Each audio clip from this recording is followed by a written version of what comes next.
Dr. Furti. Dr. Furti. Brought to you by AstraZeneca in association with MGH Healthcare.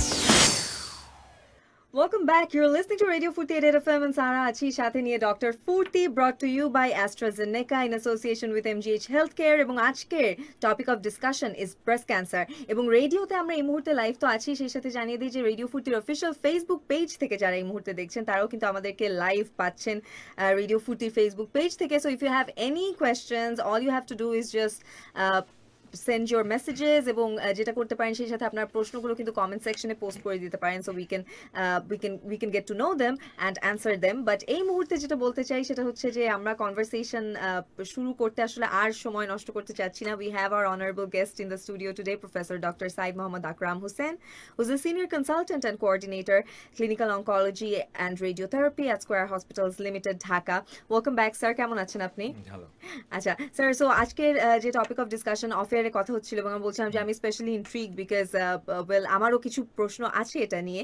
So শুরুতেই যেটা জানতে চাইবো যে breast cancer is one of the common diseases যেটা সম্পর্কে আমরা সচরাচর হয়তো বা রিলেটিভ বা আশেপাশে কারো না কারো সম্পর্কে হয়তো বা আমরা পার্সোনালি জানি বা প্র্যাকটিক্যালি দেখেছি।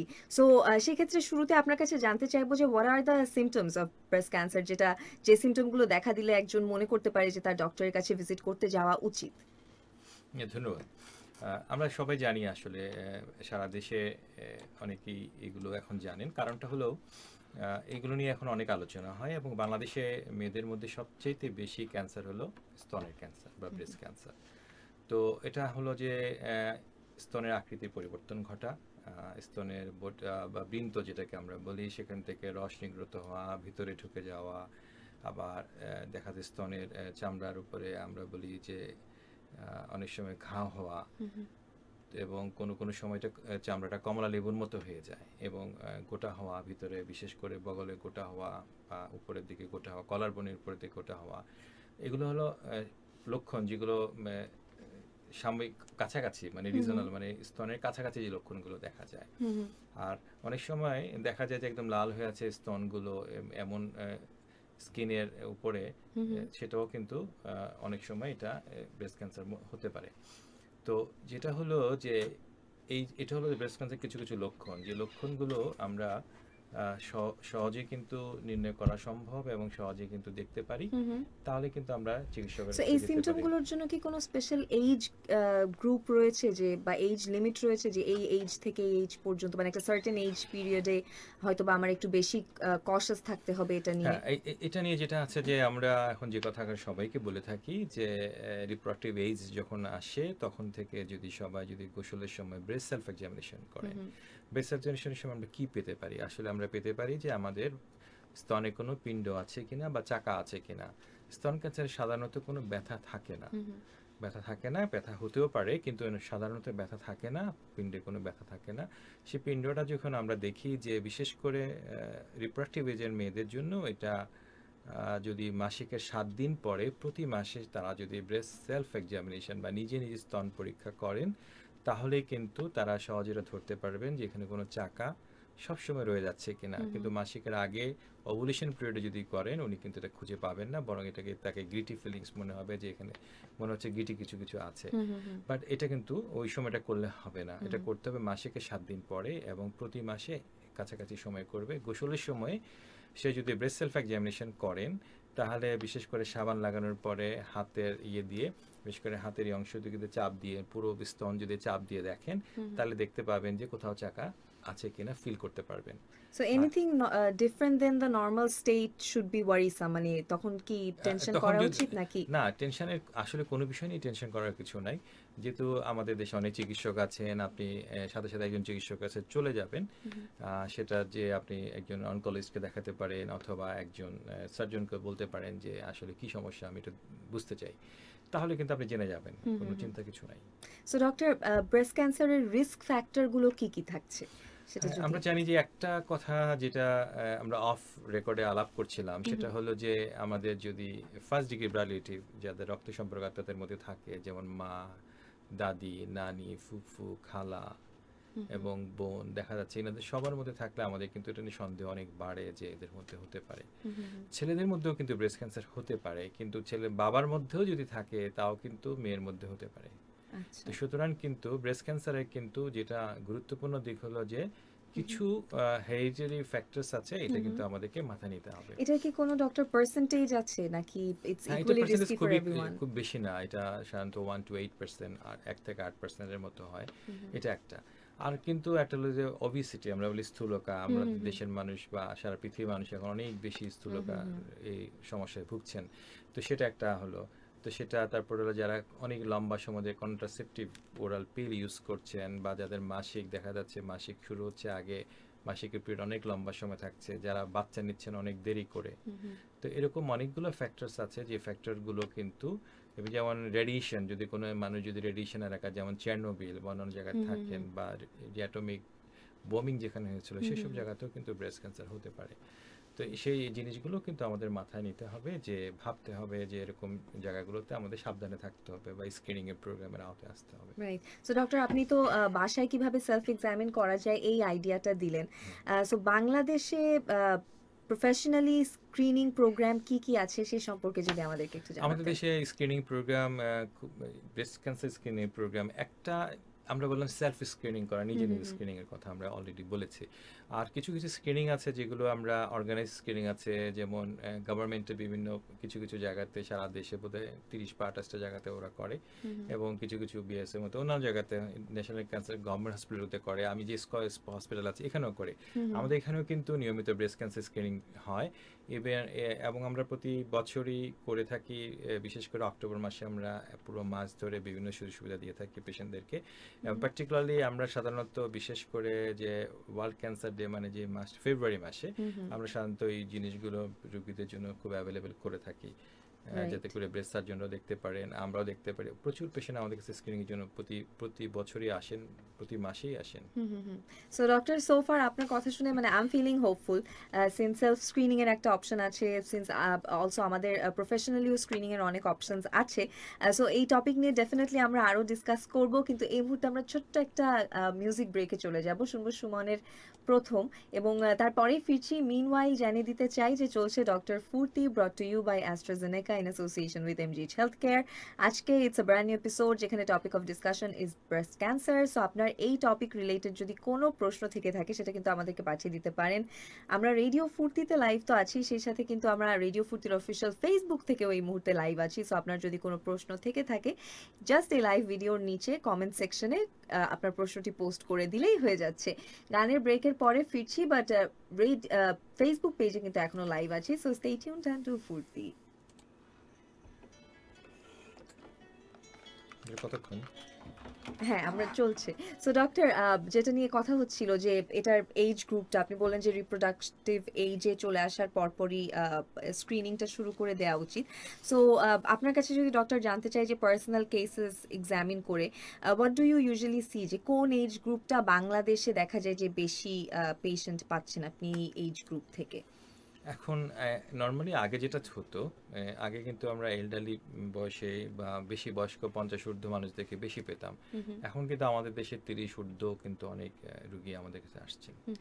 এখানে মানে লাইফস্টাইলের ব্যাপারগুলো কি জড়িত ব্রেস্ট হ্যাঁ, ক্যান্সারের লাইফস্টাইল মডিফিকেশন, লাইফস্টাইল অবশ্যই একটা জড়িত, যে এই যে আমরা যে স্থূলতা, এটা তো একটা লাইফস্টাইল প্রবলেম। আচ্ছা, সো সেই ক্ষেত্রে মানে ডায়েট বা আমরা যদি এই হেলথ রেগুলেশনগুলি মেনটেন করতে চাই, সেই ক্ষেত্রে অডিয়েন্সের জন্য মানে সাজেশনস কি সাজেশন কি একটা থাকতে হলো, পারে? সবচেয়ে সহজ সাজেশন হলো যে ফিজিক্যাল এক্সারসাইজ, প্রতিদিন ব্যায়াম করা, 30 মিনিট ব্যায়াম করা, আর শাকসবজি, ফলমূল এগুলো বেশি বেশি খাওয়া, এটাই।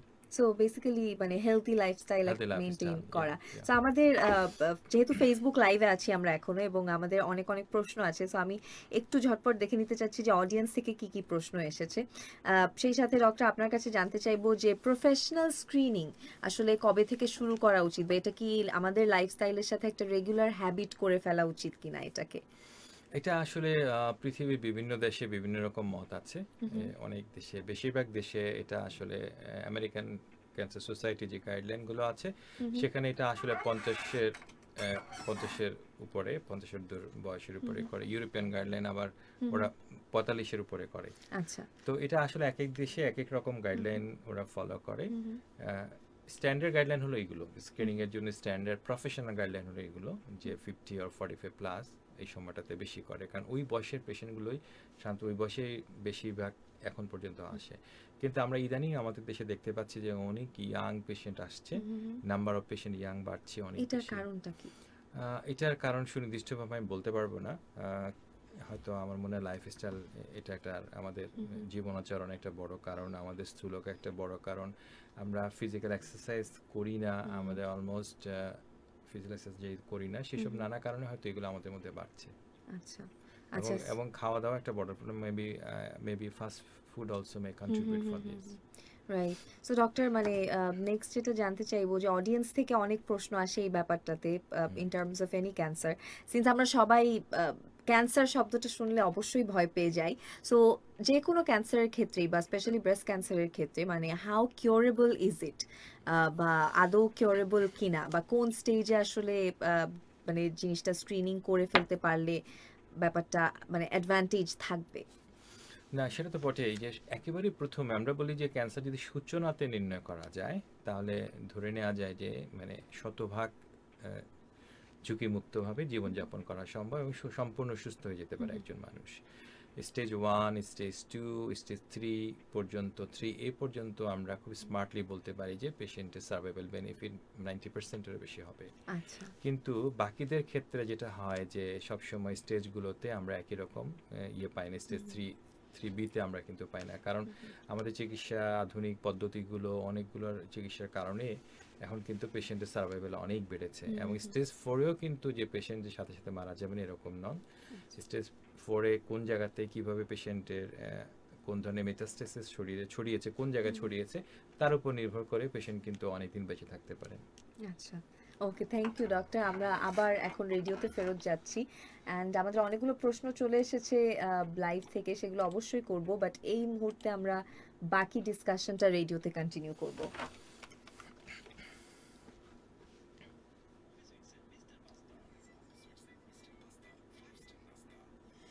শুনছেন ডক্টর ফুর্তি, brought to you by AstraZeneca in association with MGH Healthcare. Welcome back. You're listening to Radio Furti 88 FM. Sara achi sathe niye Dr. Furti, brought to you by AstraZeneca in association with MGH Healthcare. Ebong ajke it's a brand new episode jekhane amader topic of discussion is breast cancer, ebong amader studio te ajker honorable guest hishebe royechen Professor Dr. Saeed Mohammad Akram Hussain, who's a senior consultant and coordinator clinical oncology and radiotherapy at Square Hospitals Limited, Dhaka. So sir, off-air amra onek kotha bolchilam ebong jehetu Facebook e ei muhurte amaderke audience দেখতে পাচ্ছেন, so তাদের সাথেও কিছু discussion share করলাম আমরা, এবং আপনার কাছে জানতে চাইবো যে যেহেতু বললেন যে ক্যান্সার যে কোনো স্টেজে ধরা পড়লে breast cancer is curable, so which is a good news. So doctor, আপনার কাছে জানতে চাইবো যে বাংলাদেশে অ্যাভেইলেবল ট্রিটমেন্ট ফ্যাসিলিটি কি কি রয়েছে? আমি একটু করছি, কিউরেবল মানে হলো যে সব স্টেজে কিউরেবল সেটা না। কিউরেবল আমি স্টেজ 4 ইজ নট কিউরেবল, আমরা কিউরেবল বলি স্টেজ 1, 2, 3 এই সব জায়গাতে আমরা কিউরেবল বলি স্টেজ 3A পর্যন্ত। আচ্ছা, যেগুলোকে আমরা চেষ্টা করলে কিউরেবল করতে পারি। আচ্ছা, তো বাকিগুলোতে আমরা চেষ্টা করতে পারি তাকে লাইফটা, সার্ভাইভাল টাইমটা বাড়িয়ে দেওয়া। আচ্ছা, সো ডক্টর, বাংলাদেশে অ্যাভেইলেবল থেরাপি কি কি রয়েছে এই মুহূর্তে? বাংলাদেশে ব্রেস্ট ক্যান্সারের জন্য সব ধরনের চিকিৎসা আমাদের দেশে রয়েছে। আমরা যেটা বলি থাকি প্রথম হলো সার্জারি বা শল্য চিকিৎসা আমাদের দেশে আমরা করতে পারি, এটা আমাদের দেশে ঢাকার বাইরেও কিন্তু সব হাসপাতালে কিন্তু করতে পারে, যদিও আমাদের দেশে এখন একেবারে স্পেসিফিক ব্রেস্ট সার্জন তৈরি হচ্ছেন। সুতরাং ব্রেস্ট সার্জারি কিন্তু সার্জারির একটা কমন সাইট, যারা সার্জন, জেনারেল সার্জনদের জন্য ভেরি কমন সাইট এটা আগে থেকেই। তো এই একটা তো ব্রেস্ট সার্জারি বাংলাদেশে কমন অ্যাভেলেবল, সুতরাং এটা নিয়ে চিন্তার কিছু নেই, দেশের বাইরে যাওয়ার কোনো প্রশ্ন নাই, নাম্বার 1। নাম্বার 2 হলো কেমোথেরাপি আমাদের দেশে এখন অ্যাভেলেবেল আছে, অনেক বিশেষ করে দেশেও তৈরি হচ্ছে, আবার অনেক বাইরের থেকেও, যেমন MGH বাইরের থেকে নিয়ে আসছেন এবং খুব অ্যাস্ট্রাজেনেকার মতো ভালো প্রোডাক্ট নিয়ে আসছেন, তো সেগুলোও কিন্তু আমাদের দেশে খুব অ্যাভেলেবেল হতে পারে, এবং সেগুলো একটা। তাহলে কেমোথেরাপির সাথে আছে হরমোন থেরাপি, অ্যাস্ট্রাজেনেকা কিন্তু হরমোন থেরাপিও বিশেষ করে ফুলভেস্ট্রেন মানে আমার একটা অত্যন্ত প্রিয় আইটেম, বা জোলাডেক্স, এগুলো আমি পার্সোনালি খুব ইউজ করে থাকি এবং পেশেন্টরা খুব বেনিফিটেড হয়ে থাকে। এটার অ্যাডভান্টেজগুলো কি কি? এগুলোর অ্যাডভান্টেজটা হলো যে ইয়াং এজে অনেক এন্ডোক্রাইন পজিটিভ, ERP পজিটিভ কেসগুলোতে দেখা যাচ্ছে যে আমরা অনেক সময় এগুলো ইউজ করি না। হ্যাঁ, মানে কোনো প্র্যাকটিসটা আমাদের দেশে আমার কমপ্লিটলি আমার কাছে কম মনে হয়েছে। বাট পেশেন্টের জন্য ওভারিয়ান সাপ্রেশন, আমরা বলি ওভারি যে ফাংশন করে, আমাদের যে ডিম্বাশয় থাকে, ডিম্বাশয় থেকে যে ওভারির যে হরমোন সিক্রেশন হয় ওগুলোকে সাপ্রেস করে দেয়, রিপ্রোডাক্টিভ এটা সাপ্রেস করে দিলে এটা ওই ওভারির, বিশেষ করে যদি কারো ব্রেস্ট ক্যান্সার হয় ইয়াং এজে, তাদের জন্য কিন্তু এটা খুবই জরুরি। যাদের প্রিমেনোপজাল মানে যাদের মাসিক বন্ধ হওয়ার আগে হয় তাদের ক্ষেত্রে এটা অত্যন্ত জরুরি, এবং এটা কিন্তু তার চিকিৎসার একটি বিশেষ অংশ। তো এটা যদি আপনি খুব ভালো করে কোনো চিকিৎসক খেয়াল না করেন, তাহলে এই রোগটা কিন্তু স্টেজ 1-এর রোগীর কাছে এটা ফিরে আসতে পারে। তো শুধু এটা একটি মারাত্মক বিষয়। তার মানে আপনাকে খুব মানে দ্রুত এবং খুবই জুডিশিয়াসলি মানে এটাকে ব্যবহার করতে হবে। হরমোন থেরাপি খুবই একটা গুরুত্বপূর্ণ এবং খুবই প্রয়োজনীয় একটা চিকিৎসা, যেটা সকল চিকিৎসককে কিন্তু এই ব্যাপারে মনোযোগী, বিশেষ করে অনকোলজিস্টদেরকে অবশ্যই মনোযোগী হতে হবে যে এটা দেখার জন্য যেটা আমরা দিচ্ছি কিনা, এটা টাইমলি ফলো করছি কিনা। নর্মালি 2 বছর আমরা দেই এবং 5 বছরও দেওয়া যেতে পারে। তো অ্যাসকোর, American society of clinical oncology guideline এরকমই এসছে, তো সেটা দেওয়া যেতে পারে। এবং এটা কিন্তু পেশেন্টের সার্ভাইভালটাকে অনেক বাড়িয়ে দেয়। তেমন কিছু না, কোনো সময় একটা ট্যাবলেট আমরা খাই, কোনো সময় একটা ইনজেকশন, সাবকিউটেনিয়াস একটা ইনজেকশন, ফুল পেস্টিন একটা ইনজেকশন। ফুল পেস্টিনগুলো আমরা মেটাস্টেটিক সাইটগুলোতে ইউজ করে থাকি বেশি, পোস্টমেনোপজাল কেসগুলোতে। প্রিমেনোপজালে কোনো ইন্ডিকেশন এখন কোনো রিসার্চে এসছে।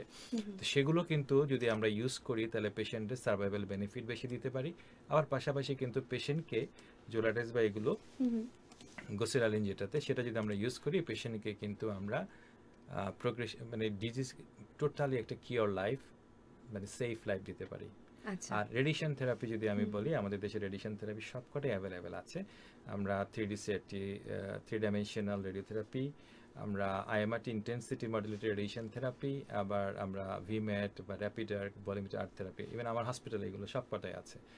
ইভেন মাঝে আমরা ব্রাকিও করতে পারি। সুতরাং ব্রেস্ট ক্যান্সারের জন্য সকল ধরনের চিকিৎসা বাংলাদেশে বিদ্যমান, আমাদের কোনো রোগীর বাংলাদেশের বাইরে যাওয়ার কোনো প্রয়োজনীয়তা নাই।